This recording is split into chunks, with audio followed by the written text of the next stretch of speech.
부터 강원 영동과 경북 동해안에는 비가 조금 오는 곳이 있겠습니다. 내일 아침 기온은 서울이 18도 등 전국이 13도에서 20도로 오늘과 비슷하겠습니다. KBS 제1라디오 6시 뉴스를 마칩니다. 아나운서 김지원이었습니다. KBS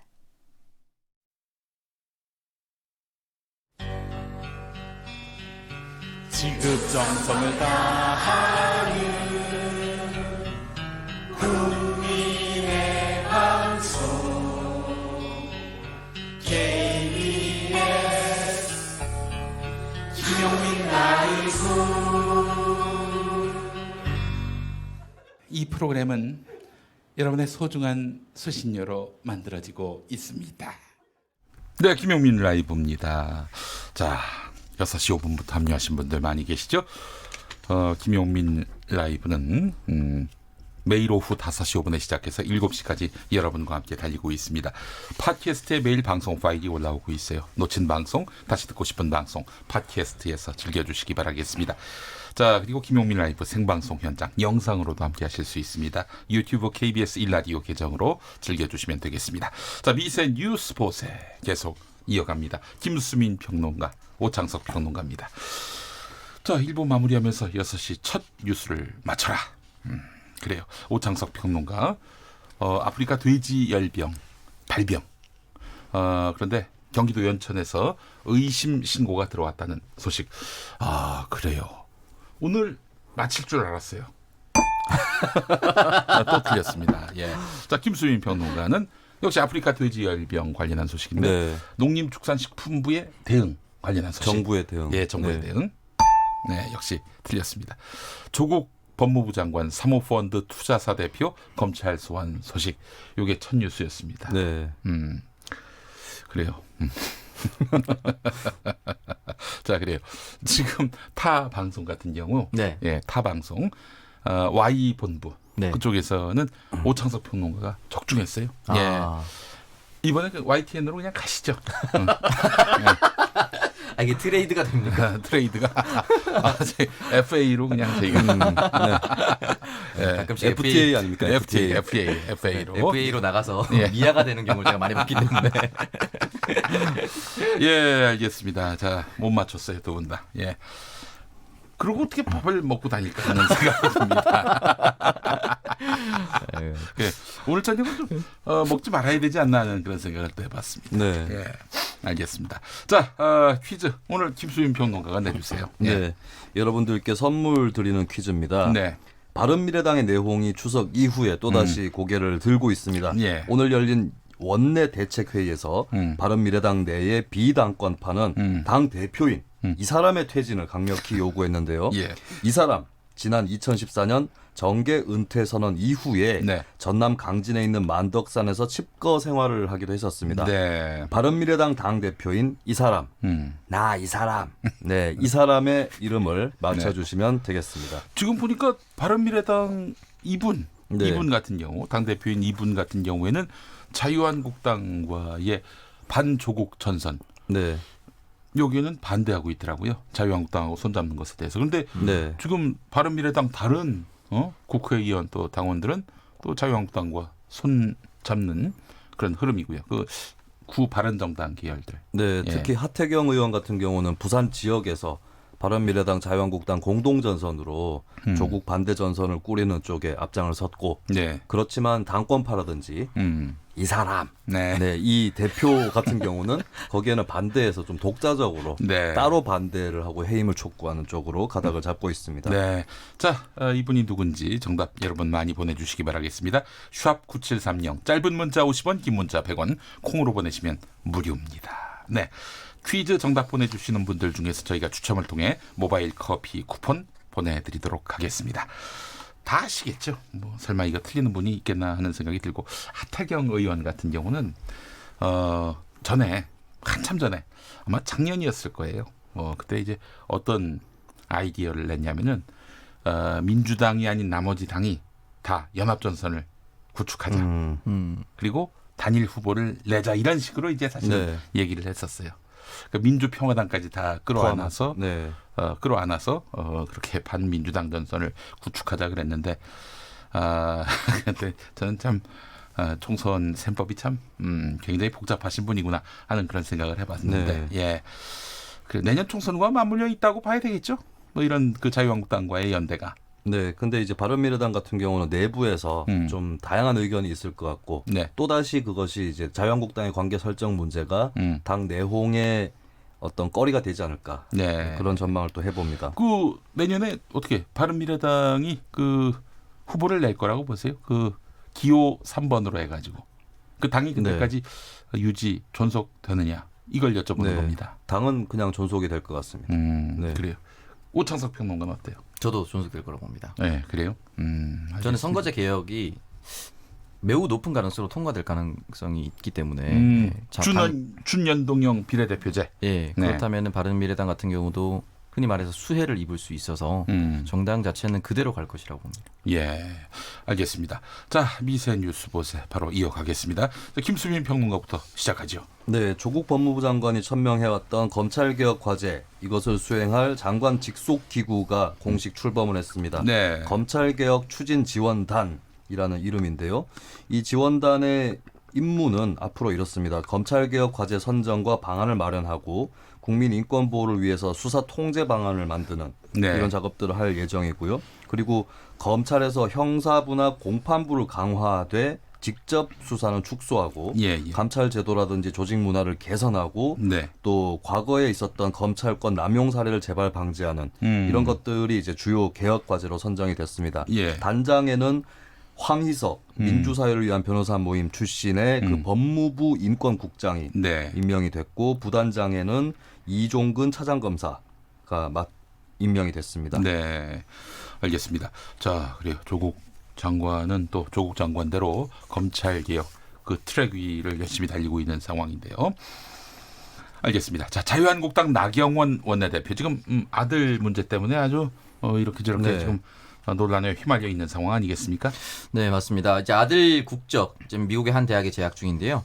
아들의 국적과 관련해서 한국 국적이 맞고 그리고 원장 출산 의혹도 있었는데 원장 출산은 아니다라고 밝혔습니다. 아니 그저 오창석 평론가 그거 어렵게 해서 들어간 대학인데 대학 이름 좀 얘기해 주면 어떻습니까? 예일대학교입니다. 예일대학교. 얼마나 섭섭하겠어요. 그렇잖아요. 아니 그거 어렵게 들어간 학교인데 한 대학이 뭐야 한 대학이. 예의가 아닙니다. 그건. 그 쉽게 들어간 대학은 밝히면 안 됩니까? 논점을 이탈하지 마세요. 자, 계속 전해주시기 바라겠습니다. 네, 알겠습니다. 이건 이제 월간 조선과의 인터뷰에서 이렇게 얘기를 남겼는데요. 불거진 의혹에 대해서 하나하나 의혹을 해명하고 있는데, 근데 앞으로는 이제 대응을 안 할 것이다라는 얘기를 남겼습니다. 그 이유는 이걸 해명한다고 밝히면 또 다른 것으로 공격할 텐데 어디까지 공개를 해야 되냐, 대응을 하지 않겠다. 라고 이야기를 했고 또 한간에서 불거지고 있는 조국 장관의 딸 논문과 자신의 아들이 쓴 논문은 비교 대상이 안 된다. 자기 아들은 자기가 연구 결과 보고서를 직접 쓰고 상을 받았다라고 설명을 하기도 했습니다. 네, 알겠습니다. 적극적으로 해명을 하는 게 좋지 않을까요? 그렇죠. 의혹이 있으면은 해명하라고. 장관 후보자뿐만이 아니라 야당의 원내대표도 할 수가 있죠. 반론권은 행사를 해야죠. 그럼요. 예, 그래요. 자, 그나저나 나경원 원내대표 아들 제1저자 논란 어떻게 진행되고 있나요? 네, 제1저자에 대한 의혹이 있는데요. 그 전에 이 논문은 신체에 관련된 내용입니다. 심박 출량, 그러니까 일본의 심장의 그 혈액이 얼마나 뿜어지느냐 이런 내용입니다. 그렇기 때문에 인체에 관련된 부분이기 때문에 IRB라는 연구 심의 윤리를 지켜야 됩니다. 근데 이걸 심의받지 않고 진행했다라고 합니다. 그래서 이제 그 사실 서울대 윤형진 교수인가 그분 말씀은 자기가 자기를 상대로 해서 실험한 거기 때문에 이거는 뭐 특별히 연구 윤리와 관련한 IRB 심사가 불필요하다라고 이제 이야기한 모양인데, 근데 또 이 실험할 당시 미성년자였잖아요. 미성년자는 본인이 하더라도 IRB에다가 얘기를 해야 된다고 하더라고요. 네. 그리고 미성년자뿐만 아니라 이 논문을 통해서 과학경진대회에 출품을 했는데 그 과학경진대회의 대회 규정상 반드시 IRB의 승인이 필요하다라고 합니다. 그리고 KBS가 이 경진대회 주최 측과 통화를 했는데 만약에 이런 승인과 검토를 받지 않았다면 위반 시 입상이 취소될 수도 있다라고 답을 했다라고 합니다. 알겠습니다. 자, 김수민 평론가.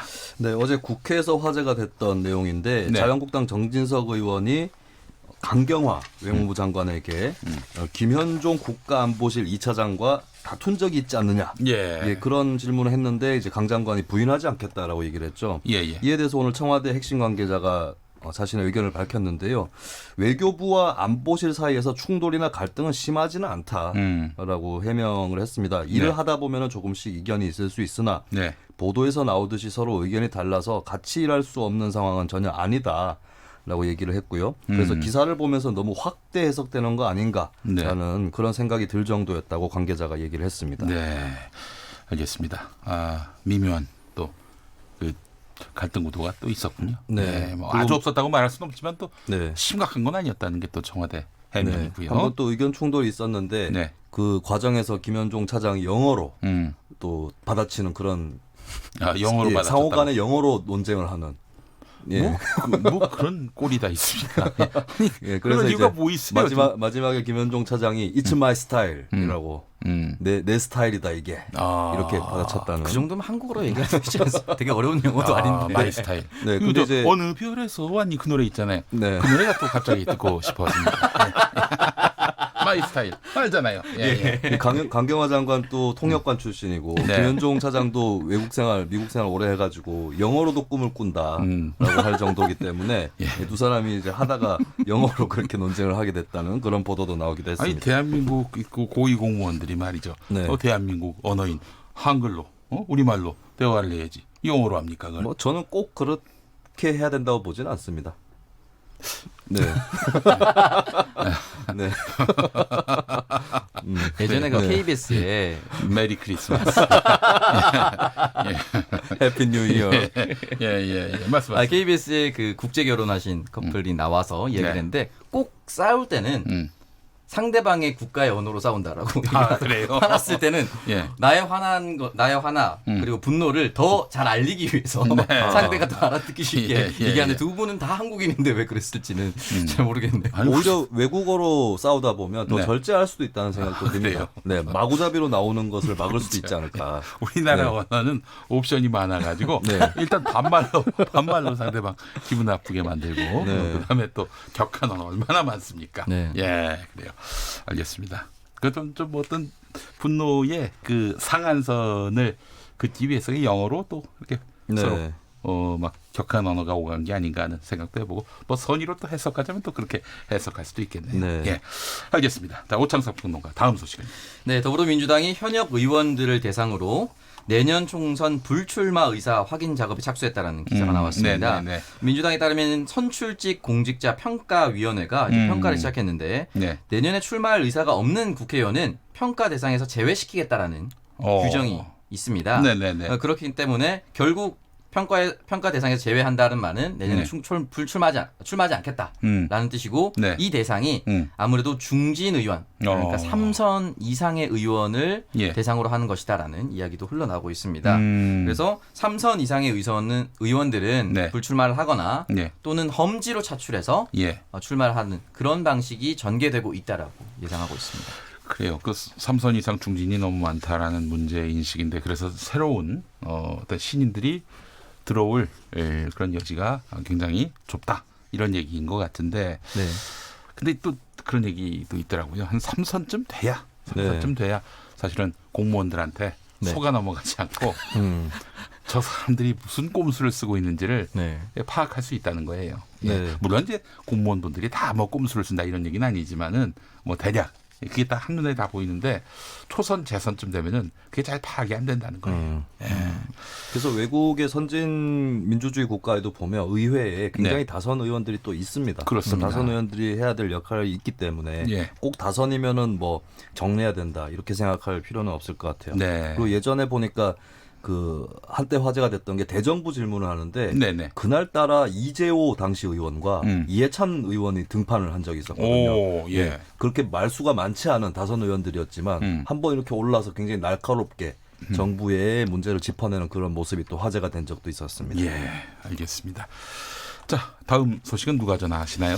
네, 사우디아라비아의 그 원유 시설에 대한 드론 공격 전 세계적으로 굉장히 큰 논쟁을 불러일으키고 있고 이제 말입니다. 우리나라도 대비를 잘 해야 될 텐데요. 김용범 기획재정부 제1차관이 오늘 이 사우디 사태와 관련한 대책에 대해서 얘기를 했습니다. 확대 거시경제 금융회의를 주재한 자리에서 밝혔는데요. 네네. 사우디산 원유는 대부분 최대 20년 장기 계약 형태로 도입 중이기 때문에 사우디 정부도 자체 비축유를 통해서 수급에 차질이 없도록 하겠다 이런 입장을 갖고 있다라고 좀 안심을 시켜주는 그런 발언을 했고요. 네네. 또 필요시에는 정유업계하고 협력을 해서 대체 수입선을 조속히 확보하겠다라는 등의 또 추가적인 대책들을 밝혔습니다. 네. 알겠습니다. 마무리할 시간이 된 것 같아요. 네. 서기안수부터 합시다. 네, 오늘 그 부마 민주화 항쟁이 국가기념일로 올해부터 지정됐다라고 했는데 10월 며칠이죠? 네, 맞습니다. 예. 10월 16일인가요? 네, 10월 16일에. 네. 예. 10월 16일인데요. 비단 이제 그 광주와 부산뿐만이 아니라 네. 뭐 우리나라 다 민주화 성지라는 의미에서 대한민국 방방곡곡은 민주화의 성지다라고 네. 남기겠습니다. 알겠습니다. 자, 네. 김수민 평론가의 민해안수. 네, 김문수 전 지사의 삭발 소식 전해드렸었는데요. 네네. 여기에 대해서 김무성 전 대표가 한 네. 말씀 하시겠습니다. 예. 삭발의 저주는 김 전 지사가 먼저 받았습니다. 그래요. 김무성 의원한테 박근혜의 천년의 저주를 받는다. 김문수 전 지사가 이런 말을 했었죠.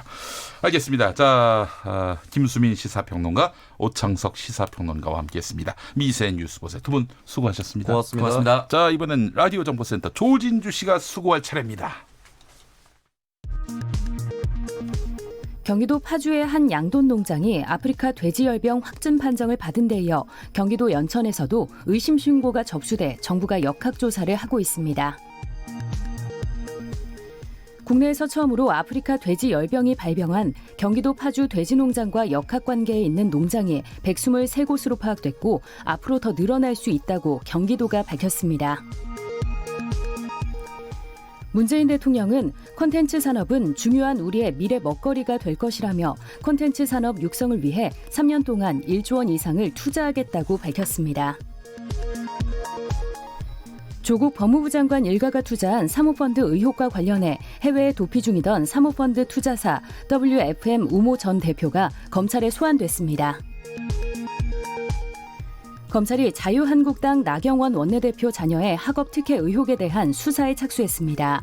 서울중앙지검은 시민단체 민생경제연구소가 나 원내대표를 고발한 사건을 형사 1부에 배당했습니다. 우리 정부가 국제원자력기구 IAEA 총회에서 일본 후쿠시마 제1원전에 보관된 오염수 처리 문제를 지적한 것과 관련해 일본 정부가 유감의 뜻을 표하고 국제사회에 투명하고 공정하게 설명해 나가겠다고 밝혔습니다. 한일 두 나라가 다음 주 뉴욕에서 열리는 유엔 총회를 계기로 강경화 외교부 장관과 신임 모테기 도시미스 일본 외무상사의 회담을 개최하는 방안을 협의 중인 것으로 알려졌습니다. 지금까지 라디오 정보센터 뉴스였습니다.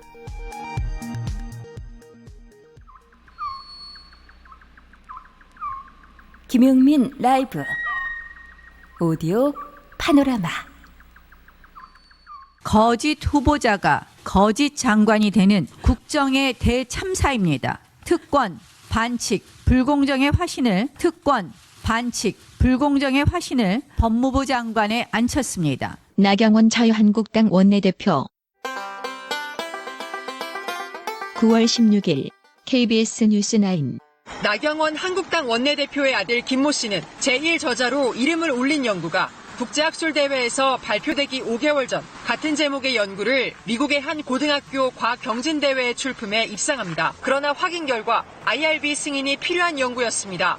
국립암센터 명승권 박사 나경원 대표 아들이 미성년자였던 만큼 이 연구 보고서는 의학연구심의윤리위원회, 즉 IRB의 승인이 필요했다고 설명. 현재까지 규정에 의하면 미성년에 해당하는 경우에는 IRB에서 심의를 해야 되는 것이 원칙입니다.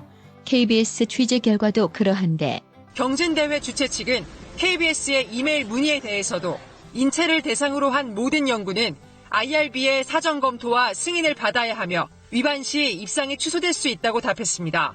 나경원 대표, 조국 장관에 대한 비판을 물타기하려는 시도라며 아들이 특혜를 입은 사실이 없었다고 극구 부인. 실험실이 없었기 때문에 부득이 실험을 할 수 있도록 도와주셔야 할 것을 말씀드렸고요.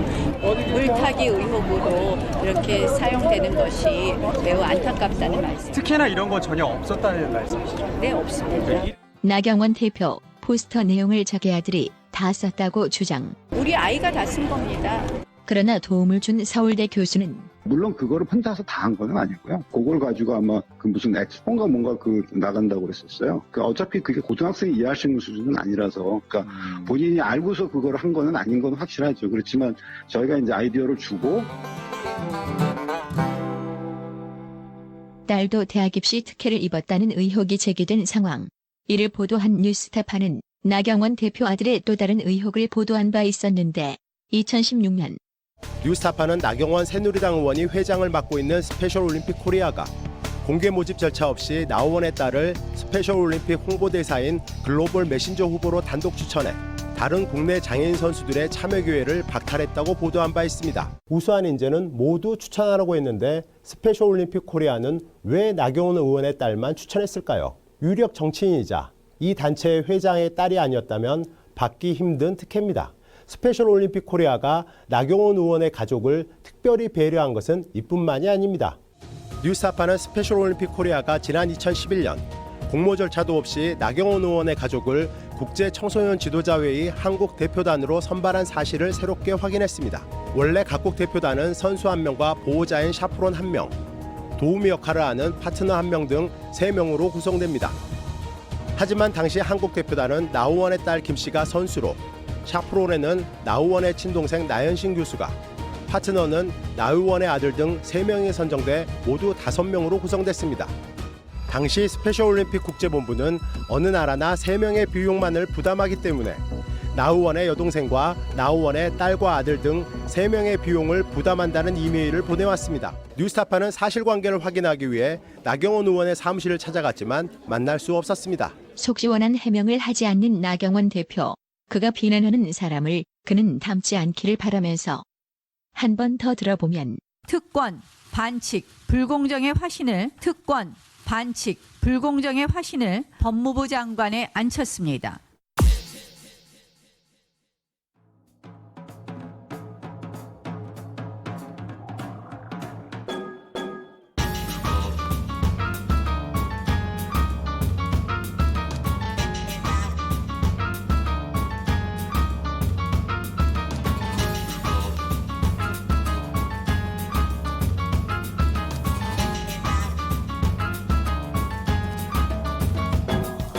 내가 누구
네, 오디오 파노라마 들으시고 나서 이 노래 또 함께 하셨어요. 아이유 가인이 부른 누구나 비밀은 있다. 네, 누구나 비밀은 있다.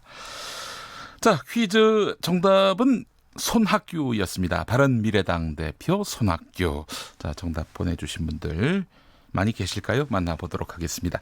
김지윤님, 아저씨 코미디언이지요? 아닙니다. 자, 휴대전화 뒷번호 5530번 쓰시는 분, 미국 순댓국집은 농담인데 그걸 진담으로 받으시니 그렇군요. 이 월남 스키부대 같은 그런 농담이었군요. 5530님, 그러면서 사실 남극 세종기지 근처 찜질방에서 에어컨 틀고 듣고 있습니다. 한 번 웃겨야지, 두 번, 세 번 웃기려고 하면은 안 됩니다. 예. 자, 그리고 3811번 쓰시는 분, 심학교. 아닙니다. 자, 7383번, 나이 사람 손학규입니다. 이거 맞히셨네. 예. 알겠습니다. 자, 그리고 닭다리 내놔님 손흥민. 자, 그리고 서방심님 손정희.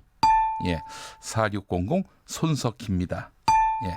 자, 그리고 4401번 쓰시는 분, 손학규가 아니군요. 순학규 대표님은 어렵게 정치하시는 분 같아요. 예. 손학규인데 순학규라고 하셨어요. 0325번 쓰시는 분, 오늘 답은 손학규입니다. 돼지 열병 피해 돼지 축산농가에게 격려와 힘을 실어주도록 노력합시다. 이런 말씀하셨습니다. 네. 자, 그리고 1823번 쓰시는 분, 나이 사람 믿어주세요. 나이 사람 믿어주시기 바랍니다. 안쳤습니다. 예. 자, 그리고 K74618157 이 계정 쓰시는 분, 한석규. 네. 자, 김성재님 손담비. 손씨 다 나오네요. 예. 자, 4686번 성대모사 들으니 알 것 같습니다. 반기문하고 손학규가 많이 비슷했어요. 김수민 평론가. 각성을 해야 될 때가 온 것 같습니다. 네. 자, 그래요, 여러분. 손학규가 정답이었습니다. 오늘 선물은 뭐 변함없이 모바일 커피 쿠폰입니다. 선물을 어느 날 좀 센 걸로 한번 드려야 될 것 같아요. 조금 시들어지는 느낌이 있어서 커피 2잔으로 한번 좀 모셔보면 어떨까, 그런 생각도 해봤습니다. 6시 33분 지나고 있습니다. KBS 교통정보센터 다녀오겠습니다. 김민희 씨. 네, 퇴근 정체가 빠르게 늘었습니다. 곳곳으로 사고와 고장난 차 서 있는 곳들도 늘었는데요. 경부고속도로 서울 방면으로는 기흥동탄에서 수원 사이와 다시 서울요금소에서 판교분기점 사이로 정체되는데, 판교 부근에 서 있던 고장난 차는 방금 전에 모두 치워졌습니다. 이후로는 양재부터 반포까지 속도 줄여 지납니다. 반대 부산 쪽 정체도 한남부터 서초 사이와 또 신갈분기점에서 수원 사이로 이어지고 있습니다. 이후 충청권 황간 부근에서는 작업 여파받아 2km 가까이 더디게 지납니다. 평택 시흥고속도로 시흥 쪽으로 조암부터 송산마도까지 12km 구간에서 정체 심합니다. 서울 시내 분당 수서로 청담대교 쪽으로 탄천 1교 부근 3차로에는 고장난 차가 서 있어서 뒤로 탄천 나들목부터 정체입니다. 이후 올림픽대로로 갈아타서는 공항 쪽으로 동호대교부터 성산대교까지 정체 심한데요. 이 사이 한강대교 부근에서는 사고까지 났습니다. KBS 교통정보센터였습니다.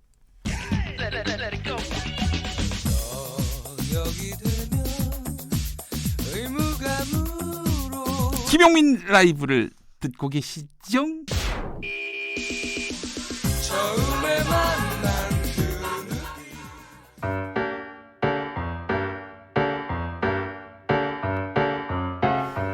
국회 안팎에서 쏟아지는 말말말. 그 말말 속에서 숨어있는 정치적 의도를 낱낱이 파헤쳐봅니다. 정치 알고 보면 더 재밌다. 정치의 속내. 네, 정치 캐스터, 우리말로 하면 정치 해설사, 정치연구소 싱크와이 김성회 소장 함께합니다. 어서 오십시오. 네, 안녕하세요. 김성회입니다. 네. 시사평론으로 먹고 살려면 옵션이 많아야 됩니다. 아, 그래요? 저기 성대모사도 성대모사. 그 연습 좀 해야 되는데 할 줄 아는 게 없어서 큰일입니다. 네. 앞으로 많은 기량을 쌓는 것이 안 잘리는 비결입니다. 네, 알겠습니다. 유념하시기 바라면서 네네. 자, 정치인들의 언어를 분석하고 말 속에 숨은 마음 상태를 읽어보고 정치 컨설팅까지 일석삼조의 시간입니다. 첫 방송 나간 다음 이런 반응이 있었습니다. 앞으로 더 기대된다. 네, 아내분이 보내셨던 소문이 있던데. 예. 아니에요? 예, 보내고 있습니다. 예. 채택이라서 다행입니다. 예. 자, 김성회 소장이 정치인들이 하는 말, 이 말 속에 이거 대중들이 있는 그대로 받아들이면 안 된다. 나름대로 다 대상이 다른 그런 메시지이기도 하고 또한 굉장히 깊은 의미가 담겨 있고 180도 다른 또 반어법적인 그런 표현도 있는 것이다. 네네. 이렇게 짚어주고 계세요. 네, 오늘도 그렇습니다. 아주 그런 발군의 또 실력을 한번 과시해 주시기 바라겠습니다. 자, 오늘 그 첫 번째 만나볼 분은 누굽니까? 예, 어제 삭발식을 거행한 자유한국당 황교안 대표 속내부터 분석해 보겠습니다. 예, 이현주 무소속 의원, 박인숙 자유한국당 의원에 이어서 3번 타자로 삭발을 했는데 4번 타자가 된 거예요. 네, 그렇죠. 5번 타자 김문수 전 경기도지사, 그분도 오늘 또 미디어에 크게 노출이 됐고요. 전 경기에 선발로 등판해서 머리를 깎았던 박태출 의원이 머리를 직접 깎아주셨죠. 그래요? 알겠습니다. 삭발을 하면서 황교안 대표가 이것이 국민의 뜻이다 이렇게 말했는데 정녕 국민의 뜻이 맞는 것인지 한번 좀 말씀해 주시겠어요? 일단은 추석 연휴 지나면서 지지자들의 민심을 듣고 하는 과정에서 좀 더 강경하게 투쟁해야 한다는 말씀을 많이 들으신 거기 때문에 전체 국민은이라고 할 수는 없지만 자유한국당의 좀 열혈 지지자분들의 마음은 핵심 지지자들, 핵심 지지자들의 마음을 담아서 하신 거 아닌가 그렇게 좀 판단합니다. 알겠습니다.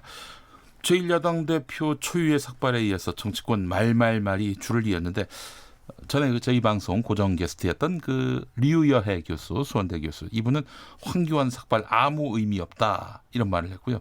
심상정 정의당 대표, 과거 운동권 시절 삭발 단식은 빨갱이들이 나는 짓이다 이렇게 공안 검사들이 폄훼를 했다 이런 얘기를 했는데 이 발언들은 어떻게 보셨어요? 이제 보시면 일단 황교안 대표가 현재로서는 자유한국당의 대선 주자 아니겠습니까? 본인 그렇게 자각을 하고 있고. 근데 이제 공안검사 출신으로 박근혜 정부 때 국무총리를 했던 것이 그 전에 했던 가장 큰 일이죠. 그래서 뭔가 이제 독립적인 이미지를 가져가는 것이 가장 중요한 일이라고 좀 봐야 될 겁니다. 정치는 말하는 것도 중요한데 이제 어느 순간 어느 장소에서 하느냐가 되게 중요하거든요. 그래서 이번에 황교안 대표가 어디에 가서 삭발식을 했냐면 이제 청와대 앞으로 갔어요. 청와대 앞으로 갔고 그 장소를 거기로 택한 배경은 어떻게 봐야 됩니까? 그러니까 대한민국에서 황교안 대표가 맞설 수 있는 사람은 문재인 대통령 한 사람이다. 이런 표시인 거죠. 다른 데서 하면 정치적으로 다른 당과의 각축이 되는데 그런 것이 아니고 문재인 대통령하고 직접 서겠다. 직접 맞서겠다 이런 의미로 갔는데 전 거기서 좀 패착이 있었다고 보는 것은 오늘 이제 김문수 전 지사가 삭발을 또 하셨죠. 눈물까지 흘리시면서 이게 삭발을 했는데 그러면서 이제 문재인 퇴진을 요구했어요. 문재인 퇴진, 조국 구속을 요구했거든요. 예를 들면 당사자인 문재인 대통령에 대해서 직접적인 퇴진을 언급했다는 점에서 김문수 전 지사의 삭발은 정치적으로는 의미가 있습니다. 그런데 황교안 대표는 불어 청와대 앞까지 찾아가서 문재인 대통령에게 조국 장관의 해임을 요구한 거거든요. 그러니까 격을 맞추려고 청와대에 가서 격이 안 맞는 일이 벌어진 거죠. 그러니까 이제 공안 검사라고 하는 것은 지난주에도 말씀드렸지만 공공의 안녕을 책임지는 그 역할을 하고 있는 사람이잖아요. 공안이 그런 뜻이에요. 공공의 안녕. 정말로 체제와 질서, 수호에 대해서 남다른 신념을 갖고 있는 분들이라고 저는 생각을 합니다. 그리고 일부는 그것을 악용해서 독재에 부역한 사람도 있지만 공안검사 전체를 그렇게 매도할 수는 없는 거니까요. 그렇게 놓고 봤을 때 황교안 대표의 머릿속에는 체제 전복이라는 그림은 그려지지가 않는 거죠. 그래서 문재인 대통령하고 맞서러 가서는 문재인 대통령의 어떤 직접적인 행동을 요구한 게 아니라 문재인 대통령이 임명한 조국 장관의 해임을 요구함으로써 핀트가 맞지 않은 겁니다.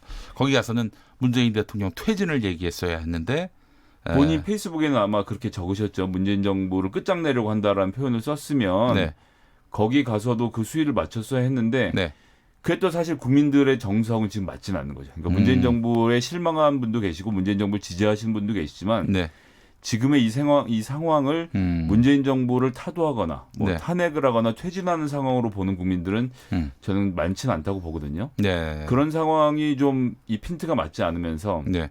그 나름대로 해서 수위 조절을 한 거예요. 근데 황교안 수위 대표는. 조절을 할 거였으면 장소에 대한 논의가 더 있었어야 한다고 보고요. 저 같았으면 자유한국당 당사 앞이라든지 네. 이제 그 지지자들을 중심으로 뭉치는 그림을 그렸을 텐데 청와대에 가서 대통령에게 대통령 임명한 장관을 해임해달라는 부탁을 한 모양새가 돼서 그것이 네. 좀 아쉬웠습니다. 그래요. 알겠습니다. 그렇기 때문에 이제 류여해 전 최고위원의 지적은 그런 점에서는 저는 뼈아팠다고 보고요.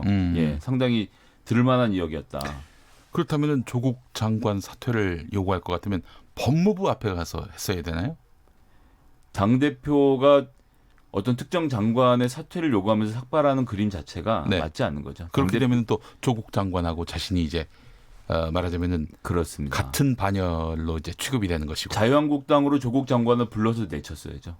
원하는 그림이 그거였다고 하면 네. 자유한국당 뭐 어차피 내방이라는 절차가 있으니까 왔을 네. 때 뭐 만나주지 않거나 네. 만나서 당신을 나는 인정할 수 없다라는 정치적 제스처를 취하거나 이런 방법이 있었는데 네. 대통령에게 가서 한 모양은 좀 모양새가 맞지 않았다. 네. 이게 보면 추석 민심이 쭉 이렇게 움직이면서 문재인 정부에 대한 실망을 감추지 못한 사람들의 숫자가 늘어난 건 사실이거든요. 네, 네, 근데 문제는 자유한국당의 지지도가 같이 빠지고 있다는 거예요. 어허. 그럼 왜 그러냐 하면 예. 민주당보다 더한 기득권이 자유한국당이라는 생각을 가진 사람들이 민주당은 실망했지만 자유한국당으로 움직이지 않고 있거든요. 네. 그런 상황에서 이 난국을 타개하고 자유한국당의 지지도를 높여야 되는 역할이 황교안 대표에게 부여가 되어 있는 건데 네.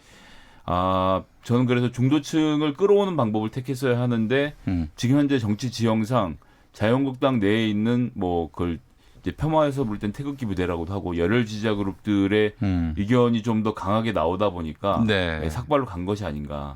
그런 점에서는 그래서 황교안 대표가 본인 대표로서 그 차기 대권주자로서 본인의 역할을 했었어야 했는데 그렇게 잘 안 된 것이 아쉽고요. 네. 사실 지금 제일 중요한 것은 그 대권주자로 이름을 가장 세울 수 있는 가장 좋은 방법은 총선에서 좋은 성과를 내는 거거든요. 네, 예, 네, 근데 네. 그것이 삭발과는 좀 맞지 않았다. 지금 자유한국당이 굉장히 선명성을 드러내기 위해서 애를 쓰고 있는데 그 선명성이 지지율 제고에 별로 도움이 되지 않는다면 좀 전략을 바꿀 필요도 있지 않겠는가 하는 생각이 들어요.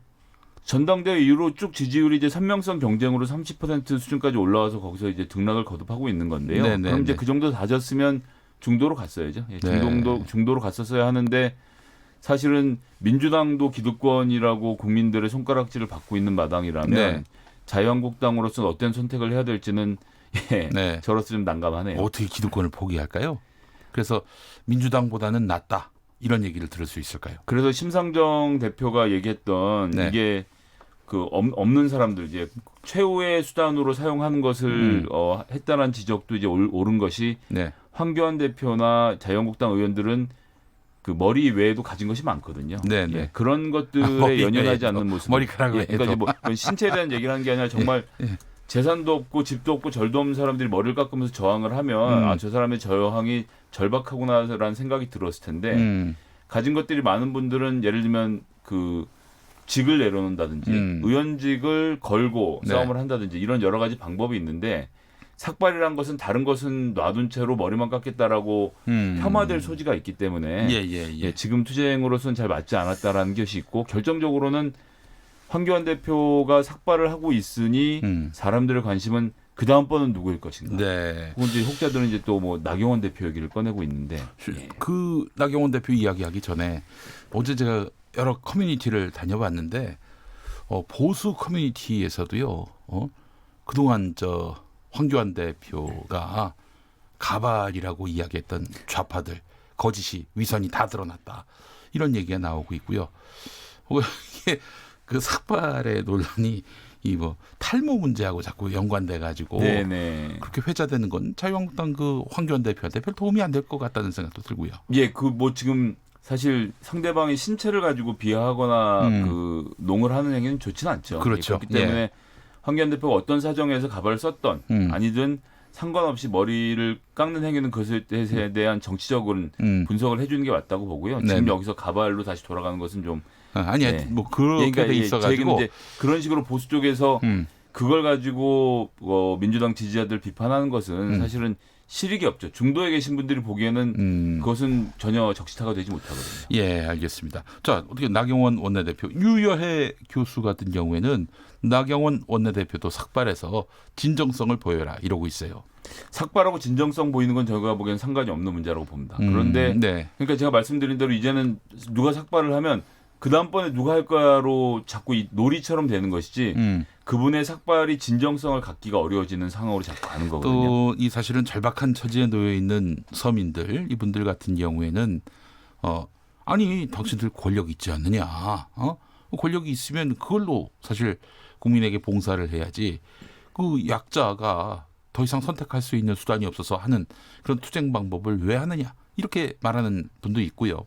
예, 그렇습니다. 예, 정치는 그렇기 때문에 의원직을 걸고 싸운다든지 아니면 차기에 불출마를 선언하고 새로운 정치 방법을 모색한다든지의 네. 수가 있는 거지. 네. 예, 삭발은 좀 지금으로서는 유효타는 되지 못하는 것 같습니다. 예, 알겠습니다. 일단 뭐 앞으로 여론조사가 이제 결과가 나오지 않겠습니까? 자유한국당 지지율에 어떤 변화가 있을지 함께 지켜보도록 하겠습니다. 자, 이번에 만나볼 인물은 또 누굽니까? 예. 대권 도전 선언을 한 박지원 의원 얘기 좀 잠깐 나눠볼게요. 박지원 의원이 대권 도전을 밝혔어요? 예, 그렇습니다. 그 전남일보하고의 인터뷰에서 예, 그 내용을 다뤘는데요. 네. 이유 여사가 생전에 본인에게 대선 출마를 권유했다라는 이야기를 한 번 더 꺼내셨죠. 근데 사실은 이 얘기는 2016년에도 이미 한 바가 있고 네. 예, 대권 얘기가 나올 때마다 한 번씩 예, 단골로 사용하는 주제인 거죠. 제가 봤을 때는 지금 이 시기 뭐 대통령 선거 그 시즌을 뭐 한 2, 3년 앞두고 있는 상황 아니겠습니까? 네네. 이 시점에서 대권 얘기를 했다는 거는 진짜 대권 도전할 의지가 있어서 밝힌 것인지 도무지 그 의문이 들 수밖에 없는 것 같아요. 네, 일단 신문이 전남 매일신문이었는데 제가 말씀을 잘못 드렸고요. 네. 예. 그리고 말씀하신 대로 정치인의 모든 행동은 그 시기를 보는 것이 우선입니다. 그런데 이제 총선을 앞두고 대권 도전 선언을 하는 것의 의미를 봐야겠죠. 그리고 이제 같은 날 박지원 의원이 페이스북에다가 이렇게 갈팡질팡하는 여당은 처음 봤다라는 이야기, 그러니까 여당에 대한 비판을 함께 실습니다. 요즘 네. 보면 박지원 의원이 특히 문재인 정부에 대한 공격은 일체 하고 있지 않아요. 예. 또 조국 후보를 야당 의원들 중에 거의 유일하게 또 두둔하는 그런 입장 아니에요? 예, 그렇습니다. 예. 그것을 이제 전반적으로 보면 이제 대한연대를 만들어서 활동을 하고 있지만 호남에서 내 몫이 있다라는 것이 먼저 강조가 되는 것이고요. 그리고 이제 민주당은 어쨌거나 다음번 총선에서 승리를 하기 위해서 세대 교체를 포함해서 인적 쇄신을 준비를 하고 있는데 지금 대한연대에 계신 분들은 이제 그런 관점에서 볼 때는 좀 여러 가지 부족한 점이 있지 않습니까? 네. 그렇지만 중요한 것은 호남의 민심을 누가 대변하는가이다라는 점인 거고 대권 도전을 하면서 얘기하면서 JP에 본인을 빗대죠. 그런데 DJP 연합을 했을 때 김대중 대통령이 당선이 됐을 때 그 JP 김종필 의원은 무엇이 됐죠? 그 당시에? 그 총리. 예, 총리가 됐죠. 예. 여권이 갈팡질팡하고 있고 나는 대선 도전하겠다. 라는 이야기는 총리직을 포함해서 문재인 정부의 한 몫을 하고 싶다. 러브콜을 보내는 것이다. 라는 의사이고 다음번 총선에서도 호남에서 우리 몫이 있으니 그것을 인정하고 DJ가 충청권의 JP와 연합했던 것처럼 호남에 있는 우리 세력을 무시하지 마라.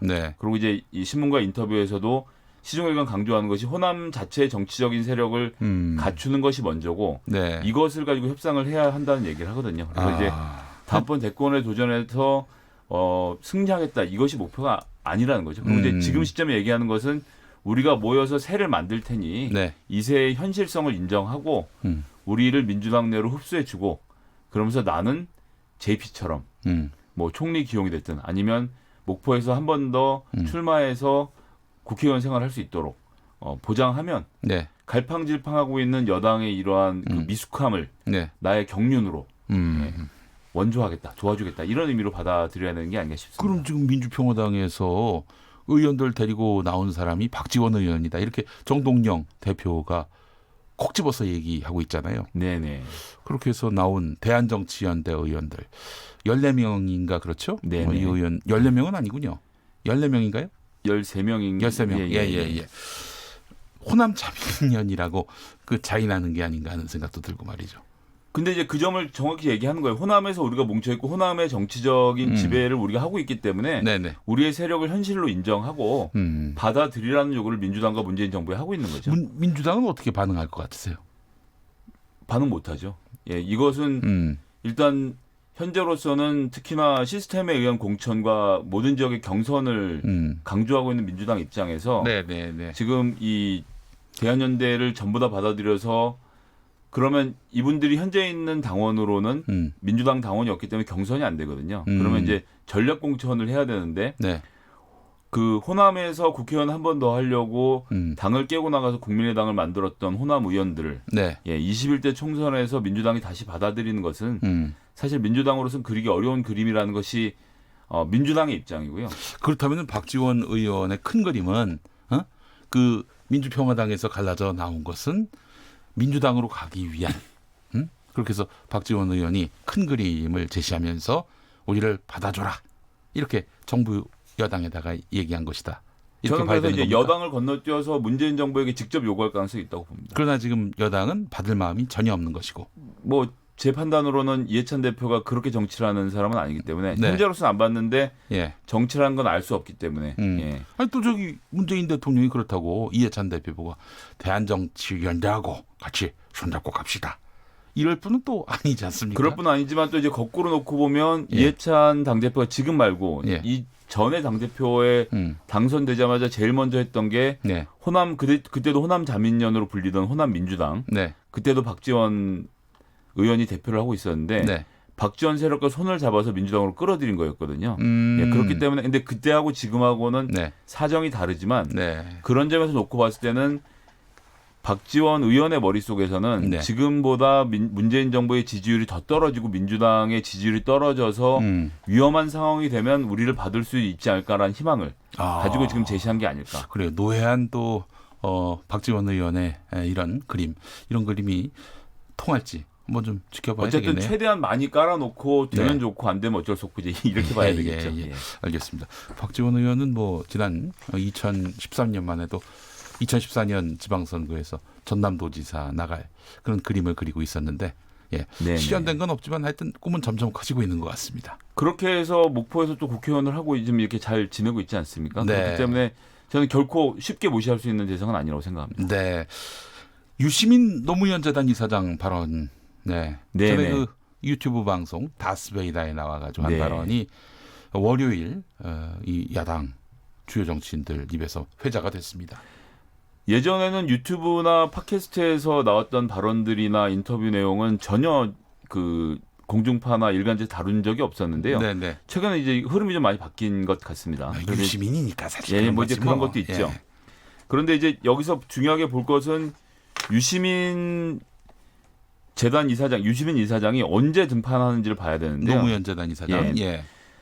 유시민 노무현 재단 이사장의 쭉 움직임을 보면 평소에는 가만히 있습니다. 그리고 지식 소매상으로서의 본인의 역할을 이렇게 하고 있는 거죠. 그리고 이제 정치적인 호위무사라고 이야기를 하는 것도 마찬가지고 본인은 논리가 칼이라고 생각을 하는 겁니다. 그래서 이제 저희가 지금으로부터 한 2주 전으로 돌아가 보면 막 이 조국 후보 논쟁과 관련돼서 여러 가지가 어지럽게 벌어지고 있을 때 그때 이제 뉴스공장에 출연을 한번 했었죠. 그래서도 얘기를 했었는데 어려운 순간에 등판해서 민주당 지지자 그룹에게 논리적인 무기를 쥐어줘야 한다라는 그런 그 일종의 의무가 유시민 이사장이 있거든요. 그렇기 때문에 위험한 순간에 등장해서는 언제나 그 생각했던 것보다 더 센 이야기를 던지는 거죠. 그래서 이날도 마찬가지로 그 가족을 압박한다. 가족 인질극. 이라는 것을 일부러 워딩을 전 했다고 생각하고요. 작심하고. 작심하고 한 것이고 이것을 통해서 지지자 그룹들을 모아서 이 가족 인질극에 대항하려면 우리가 그냥 가만히 있어서 안 된다는 메시지를 정확히 던진 거죠.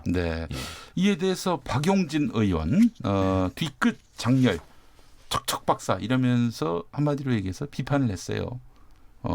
어떻게 보셨어요?